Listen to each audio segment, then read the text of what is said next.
History is full of twists and turns. Mortal enemies forge alliances, and friends turn foes. At first glance, these two groups don't seem too likely to work together. This is how they set aside their deep-rooted differences for what they believe to be a greater cause.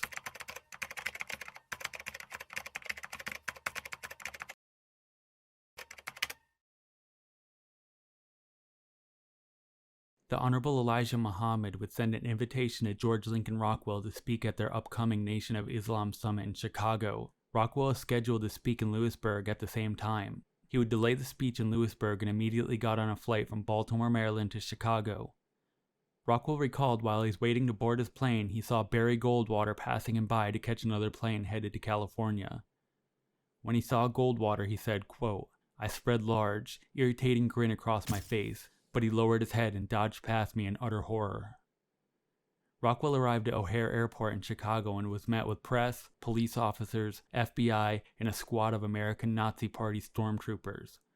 Before they would go to the arena where the Nation of Islam Summit was being held, they stopped at the Chicago Nazi Party headquarters, located at 2124 North Damon Street. Rockwell would gather 10 of his men, Captain Lambert, party officers, and stormtroopers. They made their way to the arena. While waiting in line with full Nazi Party uniforms, a young white woman screamed at them not to attempt to disrupt the event. He assured her they weren't there to make trouble, and after the incident, they entered the arena. As they entered, they were met by Elijah Muhammad's men called the Fruit of Islam. They were searched as a precaution. Rockwell described them as very impressive troops. From there, they were escorted into the arena, where there was 12,500 Nation of Islam members. Rockwell and his men were escorted to the front row where they sat next to black Muslim leaders from all over the country.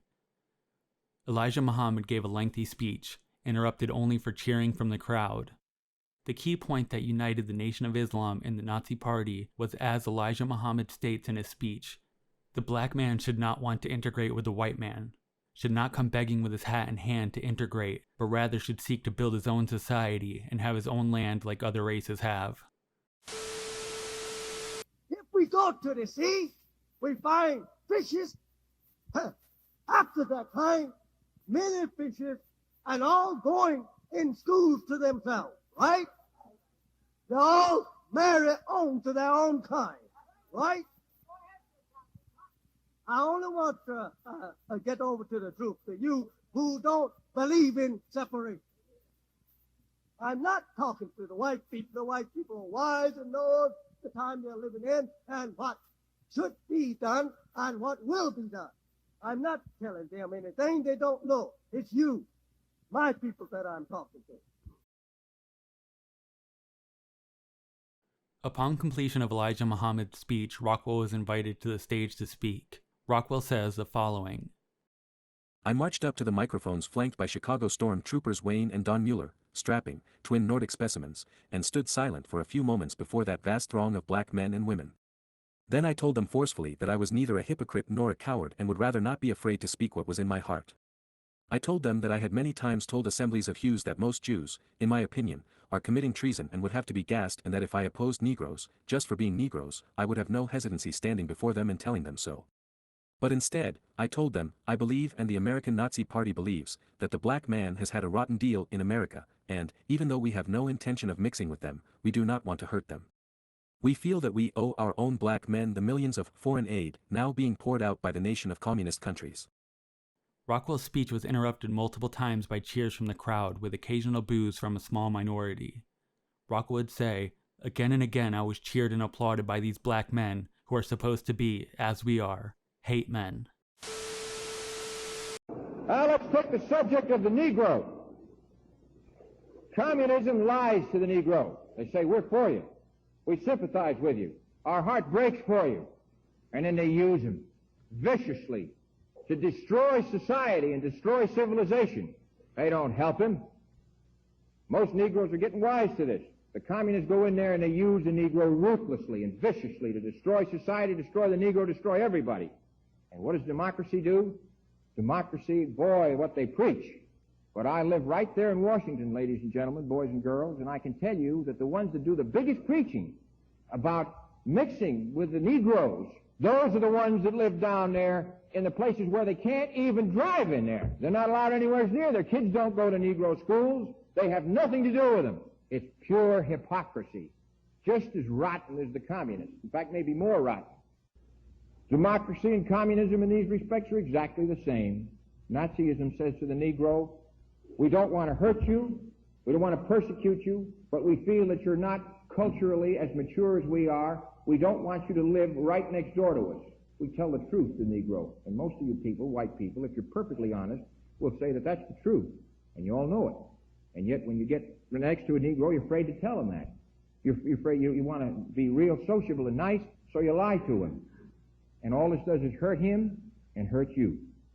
There is one great Negro leader that I admire, and I understand that I hope I can be helpful in getting him here, and that's either Elijah Muhammad or Malcolm X. Now, these are great leaders. I wish to God we had one white leader of the stature of Malcolm X. Just one in our government. If you don't believe me, you wait till he stands up here and talks to you. That's a man. When you see that man, you'll see a man that'll stand up and talk to you, right up to you, square and fair. He won't cringe or kowtow or black Tom or anything else. And neither will he be arrogant. He's a man and he's a leader. Now, those are the kind of leaders that the Negro people need, not Arthur Spingarn of the NAACP or Marvin Rich of CORE, neither one of them who are black.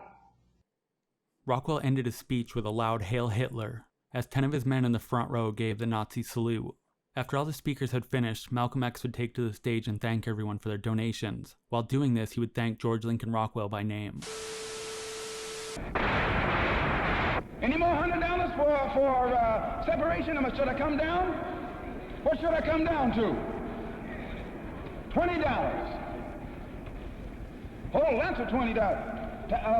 Thomas J. from Hartford, $20. I should get a whole lot of $20. $20 from who? George Lincoln Rockwell. Good to heaven. Wait a minute. Wait a moment. Got $20 from George Lincoln Rockwell, and you got the biggest hand you ever got, didn't you, Mr. Rockwell?